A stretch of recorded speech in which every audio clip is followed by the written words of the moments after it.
আসসালামু আলাইকুম, ফারজানা ইয়াসমিন আমন্ত্রণ জানাচ্ছি এনটিভির মধ্যাহ্নের খবরে।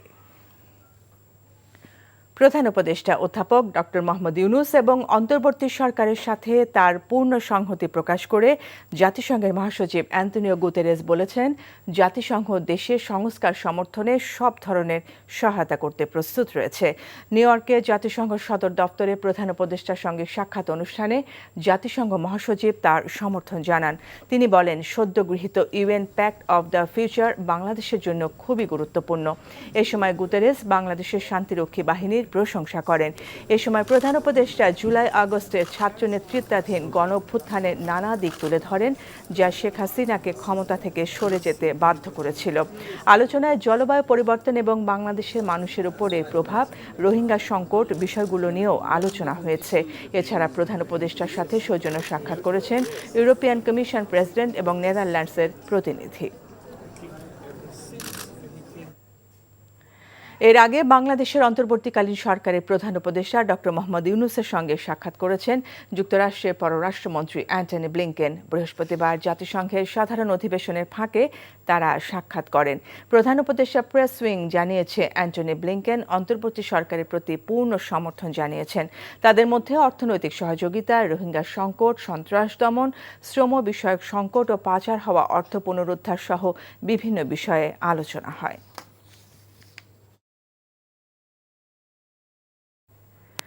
বিদেশি বিনিয়োগকারীদের একটি সম্ভাবনাময় বিনিয়োগ পরিবেশ দেওয়ার জন্য বাংলাদেশের অন্তর্বর্তীকালীন সরকার বদ্ধপরিকর বলে জানিয়েছেন প্রধান উপদেষ্টা ডক্টর মোহাম্মদ ইউনূস। বৃহস্পতিবার নিউ ইয়র্কে ইউএস বিজনেস কাউন্সিলের বৈঠকে তিনি একথা জানান। বলেন, বিগত সরকার দুর্নীতি ও অনিয়ম করে লক্ষ লক্ষ কোটি টাকা বাংলাদেশ থেকে বিদেশে পাচার করেছে, যে কারণে দেশে এক ধরনের অর্থনৈতিক সংকট তৈরি হয়েছে। বর্তমানে দায়িত্ব পালন করা সরকার এসব সংকট কাটিয়ে ওঠার লক্ষ্যে কাজ করছে বলেও জানান ডক্টর ইউনূস। পরে প্রধান উপদেষ্টার সাথে বৈঠক করেন জাতিসংঘ মহাসচিব অ্যান্তোনিও গুতেরেস। বাংলাদেশে চলমান বিভিন্ন সংস্কার কার্যক্রমে জাতিসংঘের সহযোগিতা কামনা করেন প্রধান উপদেষ্টা। বাংলাদেশের টেকসই উন্নয়ন লক্ষ্যমাত্রা অর্জন সহ বাংলাদেশের বিভিন্ন কার্যক্রমে জাতিসংঘ বাংলাদেশকে সহযোগিতা করবে বলে জানান জাতিসংঘ মহাসচিব। ফ্যাসিস্ট শেখ হাসিনা বিদেশি প্রভুদের নিয়ে ছাত্র জনতার বিপ্লব নস্যাতের চেষ্টা চালাচ্ছে বলে অভিযোগ করেছেন দৈনিক আমার দেশ পত্রিকার সম্পাদক মজলুম সাংবাদিক ডক্টর মাহমুদুর রহমান। দীর্ঘ 5 বছর পর দেশে ফিরে বিমানবন্দরে ফ্যাসিবাদ বিরোধী ছাত্র জনতার গণসংবর্ধনায় তিনি এসব কথা বলেন। এ সময় ফেডারেল সাংবাদিক ইউনিয়ন এবং ঢাকার সাংবাদিক ইউনিয়নের নেতৃবৃন্দ সহ বিভিন্ন পর্যায়ের বিপুল সংখ্যক সাংবাদিক ও ছাত্র জনতা বিমানবন্দরে তাকে ফুলেল শুভেচ্ছা দিয়ে বরণ করেন। নূর হোসেনের রিপোর্ট। দীর্ঘদিন পর দেশে ফিরেছেন মজলুম সাংবাদিক দৈনিক আমার দেশ পত্রিকার সম্পাদক মাহমুদুর রহমান। বিমানবন্দরে তাকে স্বাগত জানায় সাংবাদিক সংগঠন সহ নানা শ্রেণী পেশার হাজারো মানুষ। প্রিয় মাতৃভূমিতে পদার্পণ করেই মহান রবের শুকরিয়া করেন মাহমুদুর রহমান। শ্রদ্ধার সঙ্গে স্মরণ করেন বিপ্লবের শহীদদের। নির্ভীক চিত্তে সত্য প্রকাশ করার কারণে আওয়ামী ফ্যাসিবাদী সরকারের রোষানলে পড়েন বলে জানান তিনি। জুলাই বিপ্লবের পরাজিত শক্তি এখনও ষড়যন্ত্র করছে জানিয়ে সবাইকে যে কোনো মূল্যে ঐক্য ধরে রাখার আহ্বান জানান মাহমুদুর রহমান। আপনাদের লড়াইয়ের সাথী হিসেবে আমার অনুরোধ যে আপনাদের মধ্যে যেন কোনো অনৈক্য না আসে, কোন রকম অনৈক্যের ফাটল ধরে যেন ফ্যাসিবাদ আবার বাংলাদেশে মাথাচাড়া না দিয়ে উঠতে না পারে। ফ্যাসিবাদের কবর হয়েছে, ফ্যাসিবাদের পতন হয়েছে, কিন্তু সেটা যেন চিরদিনের জন্য হয়ে যায়। এই কারণে আপনারা যারা লড়াই করেছেন, যে ছাত্র জনতা, যে সমন্বয়করা লড়াই করেছেন, সবাই ঐক্যবদ্ধ থাকুন। বিমানবন্দর থেকে সরাসরি অসুস্থ মাকে দেখতে হাসপাতালে যান আমার দেশ পত্রিকার সম্পাদক মাহমুদুর রহমান। নূর হোসেন, এনটিভি নিউজ, ঢাকা। জন্ম ও মৃত্যু নিবন্ধন নিয়ে চরম ভোগান্তিতে নগরবাসী। সিটি কর্পোরেশন জন্ম নিবন্ধন দিলেও কেন্দ্রীয় সার্ভারে যুক্ত না করায় ভোগান্তিতে পড়েছেন দক্ষিণ সিটির অন্তত ৭৮,০০০ মানুষ, যে কারণে পাসপোর্ট আবেদন এবং স্কুল ভর্তি কার্যক্রমে জটিলতায় পড়তে হচ্ছে তাদের। বর্তমানে ঢাকার 2 মেয়র এবং ওয়ার্ড কাউন্সিলররা পলাতক থাকায় নাগরিক সুবিধা থেকেও বঞ্চিত রয়েছেন নগরবাসী। ইউনুস আলীর ক্যামেরায় নাজিবুর রহমানের রিপোর্ট। জরুরি বিদেশ যাত্রা, শিশুর স্কুলে ভর্তি সহ 18টি রাষ্ট্রীয় গুরুত্বপূর্ণ কাজের সহযোগী জন্ম সনদ। এমন গুরুত্বপূর্ণ সনদটি নিয়ে বিপাকে নগরবাসী। ধোলাইপাড় এলাকার এ বাসিন্দা গত নভেম্বরে জন্ম নিবন্ধন করেন ঢাকা দক্ষিণ সিটি কর্পোরেশনের নিজস্ব সার্ভার থেকে। তবে তা দিয়ে পাসপোর্ট করা যায়নি, কেননা জাতীয় সার্ভারে এসব তথ্য যুক্ত করতে পারেনি তৎকালীন মেয়র শেখ ফজলে নূর তাপস। এখন জরুরি কাজ আটকে গেছে বিগত কর্পোরেশনের স্বেচ্ছাচারিতার কারণে। ব্যাংক বলতেছে যে এটা ফলস, কারণ তারা মেন সার্ভারে টাকা জমা নিতে পারতেছে না। তো আমার ট্রিটমেন্টের জন্য বাইরে যাওয়া দরকার ছিল, ওই জন্য কিন্তু আমার বাচ্চার এটা হয় নাই। তো আমি এর পরের বার প্রত্যেক মাসে যোগাযোগ করেছি, প্রত্যেক মাসে বলেছে যে আগামী মাসে নেক্সট মান্থ হয়ে যাবে, এটা কমপ্লিট হয়ে যাবে। কিন্তু আজকে 1 বছর প্রায় 8-9 মাস হয়ে যাচ্ছে, আমাদের এটা কোনো হচ্ছে না। এমন পরিস্থিতিতে পড়তে যাচ্ছেন আরও অনেকেই। নিজেদের সার্ভার তৈরি করে 10 মাসে মেয়র তাপসের প্রশাসন জন্ম নিবন্ধন দিয়েছে 78,956 জনকে। মৃত্যু নিবন্ধন নিয়েছেন 1,471 জন। এসব নিবন্ধন এখন স্থানান্তর করতে হবে রেজিস্ট্রার জেনারেলের জাতীয় সার্ভারে, যা সময় সাপেক্ষ। ইতিপূর্বে যারা আমাদের নিজস্ব সার্ভারের মধ্যে কাজ করছে তাদের ডেটাগুলোর কি হবে? হ্যাঁ, সেটির ক্ষেত্রে আমরা কিন্তু কেন্দ্রীয়ভাবে সেটিকে ট্রান্সফার করার জন্য, কারণ সবাই যাতে ইন্টিগ্রেটেড পর্যায়ে সেটিকে নিতে পারে এবং যে কোনো তথ্যে ব্যবহার করতে পারে, সেজন্য কেন্দ্রীয়ভাবে অনুরোধ করেছি, তারা সেগুলোকে প্রসেস করছে। উত্তর ঢাকায় কাউন্সিলররা না থাকায় দায়িত্ব পেয়েছেন আঞ্চলিক নির্বাহী কর্মকর্তারা। তবে বিশাল জনসংখ্যার এ শহরের জন্ম মৃত্যু সনদ, নাগরিক সনদ সহ বেশ কিছু গুরুত্বপূর্ণ সনদ প্রদান করার ক্ষেত্রে জটিলতা তৈরি হচ্ছে। ওয়ার্ড ভিত্তিক আমরা আমাদের যে কর্মকর্তা আছে তাদেরকে দায়িত্ব দিয়েছি, তাদেরকে অনুকূলে আইডি পাসওয়ার্ড ইস্যু করা হয়েছে। তারাই এখন জন্ম নিবন্ধনের কাজ করছে। জন্ম নিবন্ধনের বাইরে আরও কিছু সার্টিফিকেট, নাগরিকত্ব সার্টিফিকেট, এগুলো আমাদের সংশ্লিষ্ট আঞ্চলিক নির্বাহী কর্মকর্তাদেরকে দায়িত্ব দেওয়া হয়েছে। তবে বিশাল জনসংখ্যার এ শহরের জন্ম মৃত্যু সনদ, নাগরিক সনদ সহ বেশ কিছু গুরুত্বপূর্ণ বিষয়ে সেবা দেওয়ার ক্ষেত্রে জটিলতা তৈরি হচ্ছে। সংকট কাটিয়ে দ্রুত সেবার পরিধি বাড়ানোর ব্যাপারে আশাবাদী ঢাকার 2 নগর প্রশাসন। তবে কবে নাগাদ এ ভোগান্তির চূড়ান্ত অবসান হবে তা নিয়ে সন্দিহান নগরবাসী। Najibur Rahman, NTV news, Dhaka. বিশ্ব পর্যটন দিবস আজ। দিবসটি উপলক্ষে রাষ্ট্রপতি মোহাম্মদ শাহাবুদ্দিন ও প্রধান উপদেষ্টা ডক্টর মোহাম্মদ ইউনূস পৃথক বাণী দিয়েছেন। বিশ্বের অন্য দেশের মতো বাংলাদেশেও বিভিন্ন কর্মসূচির মধ্য দিয়ে দিবসটি পালিত হবে। এবারে দিবসটির প্রতিপাদ্য পর্যটন শান্তির সোপান। পর্যটনের ভূমিকা সম্পর্কে জনসচেতনতা বৃদ্ধি সহ সামাজিক, সাংস্কৃতিক, রাজনৈতিক ও অর্থনৈতিক উপযোগিতাকে বিশ্বব্যাপী ছড়িয়ে দেওয়া এই দিবসের লক্ষ্য। জাতিসংঘের বিশ্ব পর্যটন সংস্থা UNWTO এর উদ্যোগে 1980 সাল থেকে 27 সেপ্টেম্বর দিবসটি পালন করা হয়। বাংলাদেশ পর্যটন কর্পোরেশন ও বাংলাদেশ ট্যুরিজম বোর্ড সহ বিভিন্ন সংস্থা দিবসটি উপলক্ষে বিভিন্ন অনুষ্ঠানের আয়োজন করেছে। নিম্নমানের সামগ্রী দিয়ে চাঁদপুর পৌরসভার সড়কগুলো পুনর্নির্মাণের কাজ হচ্ছে বলে অভিযোগ পৌরবাসীর। দুর্নীতি আর অনিয়মের কারণে রাস্তার কাজ শেষ হতে না হতে পুনরায় খানাখন্দের সৃষ্টি হয় বলে অভিযোগ তাদের। তবে এসব অভিযোগ অস্বীকার করেছে কাজ পাওয়া প্রতিষ্ঠান। চাঁদপুর প্রতিনিধি শরীফুল ইসলামের পাঠানো রিপোর্ট। চাঁদপুর পৌরসভার খানাখন্দে ভরা সড়কে চলছে মেরামতের কাজ। পৌরবাসীর অভিযোগ, প্রতি বছর কোটি টাকা ব্যয়ে রাস্তার কাজ হলেও তা বেশি দিন স্থায়ী হয় না। এর জন্য রাস্তায় নিম্নমানের নির্মাণ সামগ্রী ব্যবহারকে দায়ী করেছেন তারা। পৌর শহরের রাস্তায় এবং ড্রেনেজ ব্যবস্থার সংস্কার কাজ শুরু হয়, কিন্তু স্বৈরাচার আওয়ামী লীগ সরকার পতনের পর আত্মগোপনে চলে যায় মেয়র জিল্লুর রহমান। পরে প্রশাসক নিয়োগের পর পুনরায় শুরু হয় সড়কের কাজ। রাস্তা সংস্কারের যে ইটগুলো এবং বিভিন্ন মাল মেটেরিয়াল ব্যবহার করছে, এগুলো নিম্নমানে ব্যবহার হচ্ছে। রাস্তা ড্রেনের এই খালের মতো করে খোদাই করে কাজ করা হয়েছে, কিন্তু এটা কি কাজ হলো? সড়কের কাজে নিম্নমানের সামগ্রী ব্যবহার করার অভিযোগ অস্বীকার করলেন চাঁদপুর পৌরসভার এ প্রকৌশলী।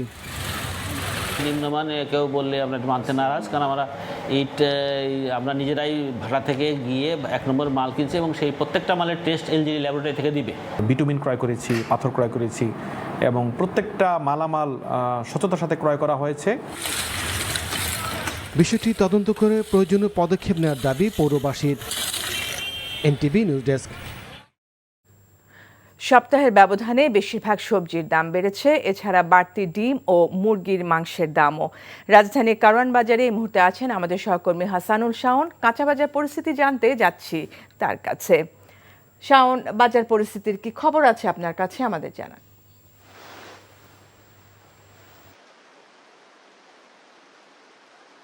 ফারজানা, আপনি যেমনটি বলছিলেন, আসলে শুরুতেই যদি মুরগির কথা বলি, সরকার একটি দাম নির্ধারণ করে দিয়েছে। তো সেই দামে কিন্তু আমরা দেখেছিলাম যে মুরগির দামটা সেই দামে এসেছিল কয়েকদিন পরেই। বিশেষ করে সোনালী মুরগির দাম যেটি 270 টাকা করে কেজি নির্ধারণ করা হয়েছিল। তো সোনালী মুরগি কিন্তু এখন বাজারে এই দামেই মোটামুটি আমরা দেখছি বেচা কেনা হচ্ছে 260 থেকে 70 টাকা কেজি দরে বিক্রি হচ্ছে। তবে ব্রয়লার মুরগির ক্ষেত্রে 180 টাকা কেজি নির্ধারণ করা হয়েছিল দাম কেজি প্রতি। তো সেই জায়গাটিতে আমরা দেখছি যে গত সপ্তাহেও 180 টাকা দরেই বাজারে বিক্রি হচ্ছিল, কিন্তু এই সপ্তাহে এসে আজকে আমরা দেখছি যে 185 থেকে 90 টাকা পর্যন্ত বিক্রেতারা সোনালী মুরগির কেজি বিক্রি করছেন। আর এক্ষেত্রে তারা যেটি বলছেন যে বাজারে আসলে পাইকারি বাজারে ব্রয়লার মুরগির সরবরাহ কিছুটা কম, বিশেষ করে কয়েকদিনের টানা বৃষ্টির কারণে সরবরাহ কিছুটা ঘাটতি হয়েছে, যেই কারণে এই দামটা এই খুব দ্রুতই বেড়ে গেছে বলে তাদের তবে ডিমের ক্ষেত্রে যেটি শুরু থেকেই কিন্তু সরকার নির্ধারিত দামে আনা যাচ্ছে না এবং একদমই নিয়ন্ত্রণ করা যাচ্ছে না ডিমের বাজার। বেশ কিছুদিন ধরেই আসলে ডিমের বাজার অস্থির। এই ডিমের ডজন দ্বারায় আসলে সরকার যে নির্ধারণ করে দিয়েছে সে হচ্ছে সেই দাম দাঁড়ায় 143 টাকা ডজন, কিন্তু আমরা যেটি দেখেছি বাজারে আসলে এটি 155 টাকার নিচে গত 1-2 সপ্তাহে আসলে নামছেই না, এবং আজকের বাজার যদি বলি 160 টাকা ডজন বিক্রি হচ্ছে। তো এক্ষেত্রে খুচরা বিক্রেতারা যেটি বলছেন যে পাইকারি বাজারে এই ডিমের দাম কমার একদমই লক্ষণ নেই, বরং সামনে আরও বাড়তে পারে বলেও তারা কিছুটা আশঙ্কা করছেন। সেক্ষেত্রে সরকার যেই দামটা বেঁধে দিয়েছে সেটি আসলে ব্যবসায়ীদের নিয়ে দামটা নির্ধারণ করা হয়নি, এমন অভিযোগ পাইকাররা আসলে খুচরা বিক্রেতারা যখন ডিম কিনতে যান তখন তাদের কাছে করেন। কারণ খুচরা বিক্রেতারা আসলে যখন ভোক্তার কাছে ডিম বিক্রি করতে যান তখন ভোক্তা বলে যে সরকার তো নির্ধারিত দাম 143 টাকা ডজন, তো এত বেশি কেন? তো এই প্রশ্নের সম্মুখীন হওয়ার কারণে তারা পাইকারদের সাথে যখন বিষয়গুলো আলোচনা করেন তখন পাইকাররা একদমই মানতে নারাজ হন, এবং তারা যেটি বলেন যে সরকার তাদের সাথে আলোচনা করে এই দাম নির্ধারণ না করলে এই অবস্থাই হবে। তো সেক্ষেত্রে ভোক্তাদের কথা হচ্ছে যে এইভাবে সরকার যে দাম নির্ধারণ করে দিচ্ছে কিন্তু বাজারের প্রভাব নেই, এই দাম এভাবে দাম নির্ধারণের আসলে কোনো যৌক্তিকতা তারা খুঁজে পান না, এবং তারা এক্ষেত্রে যদি কোনো নিত্যপণ্যের দাম নির্ধারণই করে দেন সেক্ষেত্রে করা মনিটরিংটা ভোক্তারা চাচ্ছেন আসলে সরকারের কাছে, যাতে বাজারে এর একটা প্রভাব পড়ে। আর এর বাইরে গত কয়েকদিন ধরেই বৃষ্টি আপনি দেখতে পাচ্ছেন যে আজকেও বেশ বৃষ্টিস্নাত সকাল। তো মানে সেই ক্ষেত্রে আমরা যেটি দেখছি যে বাজারে ক্রেতার উপস্থিতি কম, এবং বরাবরই যেটি হয় যে বৃষ্টির কারণে আসলে সবজির দামটা, বিশেষ করে যেহেতু পচনশীল সবজির দামটা বাজারে একটু বাড়তি থাকে। তো গত কয়েকদিন ধরে আসলে হাতে গোনা 2-1টি সবজি ছাড়া, বিশেষ করে পটল এবং পেঁপে, এরকম হাতে গোনা 2-1টি সবজি ছাড়া বেশিরভাগ সবজির দামই কেজি প্রতি দামই আসলে 70 টাকার উপরে। আর বৃষ্টি হলে আরেকটি পণ্য কাঁচা মরিচের দাম আমরা জানি যে সবসময়ই বাড়ে, এটি খুবই দ্রুত পচে যায়, যেই কারণেই সরবরাহ এবং এই পচে যাওয়ার কারণে বাজারে সরবরাহের একটা ঘাটতি তৈরি হয়। তো সেই জায়গাটিতে আমরা দেখছি যে সাম্প্রতিক সময় আসলে কাঁচামরিচের দাম বেশ কিছুটা কমে আসছিল, 120 থেকে 140 টাকার মধ্যে কেজি চলে এসেছিল, যেটি আবার এই কয়েকদিন পরে আমরা দেখছি যে গতকাল এবং আজকে দাম আরেকটু বাড়ছে, 160 টাকা 200 টাকা পর্যন্ত আজকের বাজারে আমরা দেখছি যে কাঁচামরিচের কেজি বিক্রি হচ্ছে। আর এর বাইরে চালের দামের কথা যদি বলি, বেশ কিছুদিন ধরেই একটা চড়া অবস্থানে আছে চালের দাম। মিনিকেট জানছিলাম রাজধানীর কাঁচা বাজারের দরদাম। বৈষম্য বিরোধী ছাত্র জনতার আন্দোলনে গুলি করে শিক্ষার্থী হত্যাকাণ্ডের ঘটনায় জড়িত থাকার অভিযোগে আওয়ামী লীগ নেতা ও রাজু গ্রুপের চেয়ারম্যান রাজু আহমেদ ওরফে শর্টগান রাজুকে গ্রেফতার করেছে যৌথ বাহিনী। বৃহস্পতিবার গভীর রাতে আশুলিয়ার চানগাঁও থেকে তাকে গ্রেফতার করা হয়। আশুলিয়া থানা ভারপ্রাপ্ত কর্মকর্তা আবু বকর সিদ্দিক জানান, রাজুর বিরুদ্ধে আওয়ামী লীগ সরকারের আমলেই মারধর, ভাঙচুর, লুটপাট, চাঁদাবাজি সহ বিভিন্ন অভিযোগে বেশ কয়েকটি মামলা ছিল। বৈষম্য বিরোধী আন্দোলন চলাকালে গুলি করে শিক্ষার্থী হত্যার ঘটনায় সাভার মডেল থানা ও আশুলিয়া থানায় রাজু আহমেদের বিরুদ্ধে বেশ কয়েকটি মামলা দায়ের করা হয়। সেসব মামলায় তাকে গ্রেফতার দেখিয়ে আজ দুপুরে ঢাকার জুডিশিয়াল ম্যাজিস্ট্রেট আদালতে হাজির করে রিমান্ড চাওয়া হবে বলেও জানান তিনি।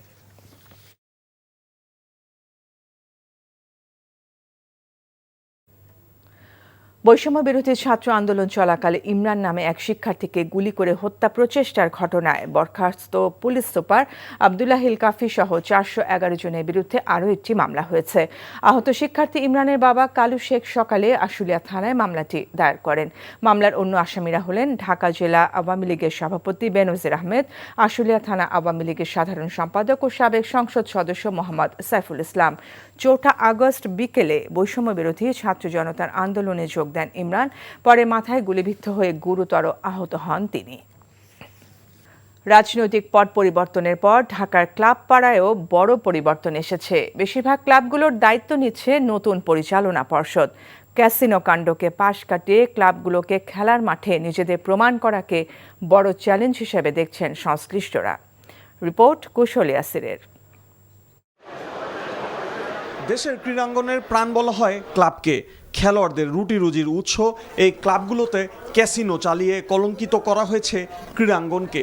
2019 সালে একের পর এক অভিযানে রাজধানীর মতিঝিলের ক্লাব পাড়ায় জুয়ার আসর বন্ধ করা হয়। Mohammedan, Sonali Atit, Dilkusha, Victoria, Mariners, Fakirerpul young men's, Arambagh, Wanderers, ওয়ারির মতো ক্লাব রয়েছে এই এলাকায়। শেখ হাসিনা সরকার পতনের পর রদবদল এসেছে বেশ কয়েকটি ক্লাবে। ক্যাসিনো কাণ্ডের পাশাপাশি প্রিমিয়ার ফুটবলে স্পট ফিক্সিংয়ে জড়িয়ে বড় সাজা ভোগ করেছে আরামবাগ। আবারও নিজেদের সুনাম ফেরাতে চায় নতুন কমিটির সদস্যরা। বাংলাদেশে সব জায়গাতে সংস্কার চলছে, সেই সঙ্গে ক্লাবগুলিতেও সংস্কার কাজ শুরু হয়েছে। আমরা একটা ভালো কিছু দেওয়ার চেষ্টা করব ফুটবল অঙ্গনে আরামবাগ পক্ষ থেকে। অন্যদিকে প্রথমবার জায়গা করে নেয়া ফকিরেরপুল ইয়ংম্যানস ক্লাবও চমক দেখাতে চায় প্রিমিয়ার লিগে। ক্যাসিনো করে ক্লাব পাড়াটারে, ক্লাব এলাকাটারে খুবই জঘন্য করেছে। যে আমরা ওই ক্লাব ক্যাসিনো থেকে মুক্তি চাই, অন্তত ক্লাব পাড়ায় স্পোর্টসের লোক স্পোর্টসেই আসুক এবং স্পোর্টসকে দেখার মতন স্পোর্টসের মনোভাব যাদের আছে তারাই আসুক। এদিকে প্রায় 2 দশক পর প্রিমিয়ার লিগ খেলবে ওয়ান্ডারার্স। ক্যাসিনো কাণ্ডকে পেছনে ফেলে মাঠে মনোযোগ দিতে চায় ক্লাবের নবনির্বাচিত সভাপতি।